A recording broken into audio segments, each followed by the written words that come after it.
Oh. First question, standing on the right.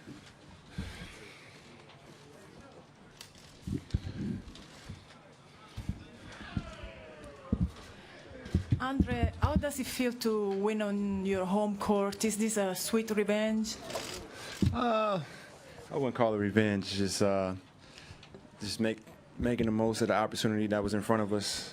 We felt like we were right there last year, and you learn through your down times or disappointing times. I feel like that's a part of the growth, and I feel like we've grown from that.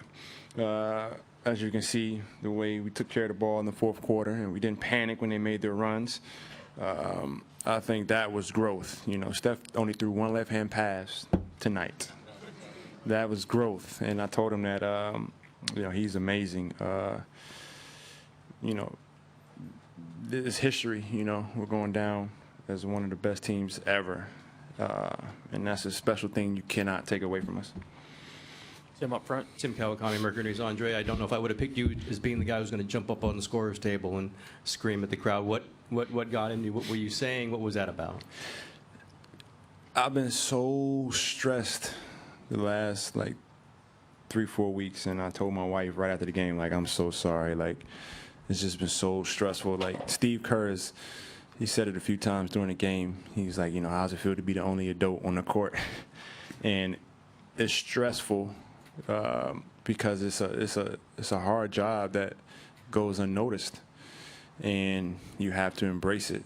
It's really just sacrificing to make sure everybody else is eating, and but then you want to look for yourself sometimes. You want to show people what you can do, and it just so happens that it's always been perfect timing. I think that's more of a blessing than anything else. It's when it's time for me to be a little bit more selfish and show what I can do, nights like this, or the whole finals in 2015. It just shows that there's something powerful up there that I believe in that's working through me.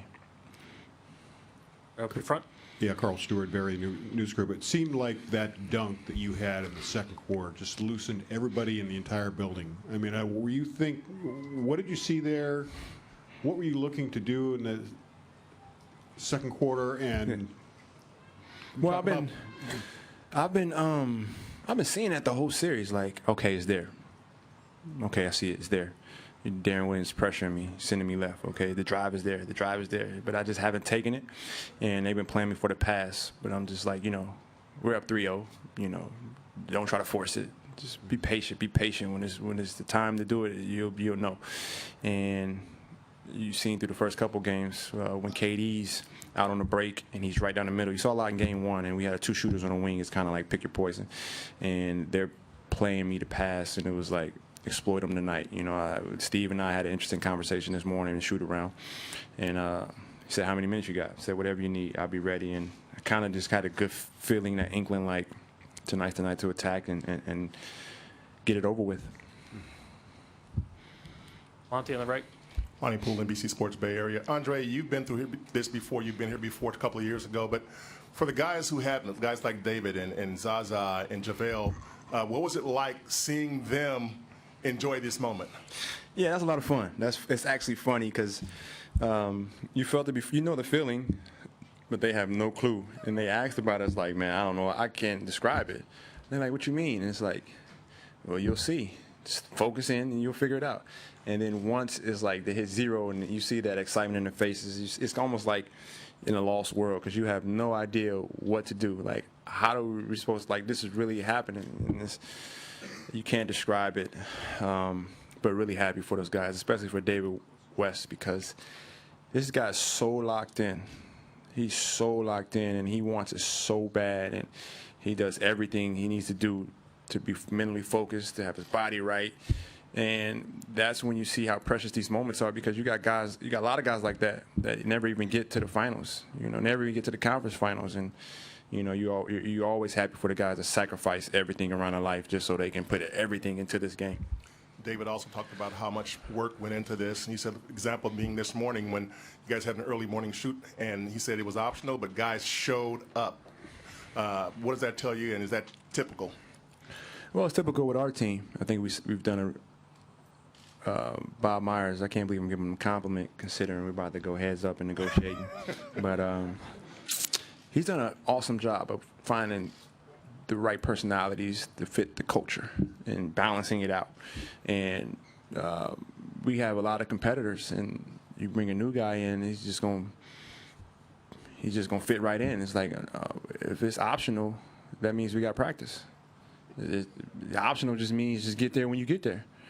And we don't even have to speak about it. It's just, you just know it. And that's the culture that we build, and it's an amazing thing to see. Eric, last question. Andre, right here. Eric Pincus, Basketball Insider's Bleacher Report. Can you put it into words? What's good, Gene?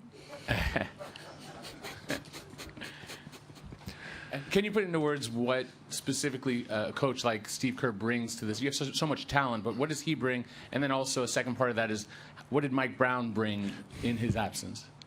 Well, Steve is just, he's got a great brain, you know, where it's always working. He's trying to figure everything out. Like, okay, I know what I got. I know how to get the best out of each one of these guys, but we're going to take it to the next level. He's always trying to take it to the next layer, the next layer, the next layer. It's like an onion. Keep peeling it back, keep peeling it back. And it's so intricate, and it's like he has this blade of a knife that's just so fine when he cuts it, and it's like we're going to keep peeling it. And he's trying to – sometimes he's so into it, I think he forgets that it's like you went too far with certain guys. But he does a great job of knowing how to communicate with each individual, which is key because everybody's different. And he does such a good job communicating with them for the whole. And he does a good job of tricking some guys, too, as far as, you know, their focus of what he wants to. He's really good at trying to figure out what to say to them to get them to do what we need to do on the court. And Mike Brown did a key thing. He changed himself for our culture, and it's hard to change what you've known. You know, he's came from a certain system or culture, and it was a little bit more loose here, and it kind of drove him crazy sometimes. And it's like, this is crazy, but he figured that out. He says, "I want to embrace it," and I feel like Draymond Green and myself were like, we're going to show you, we're going to help you along the way, but whatever you need us to do, we got you. And he did a hell of a job. And that's hard to do when, you know, he's been to the finals doing it his way, so he knows how to have some success. But he embraced our culture, and I'm so happy for him. Thank you, Andre.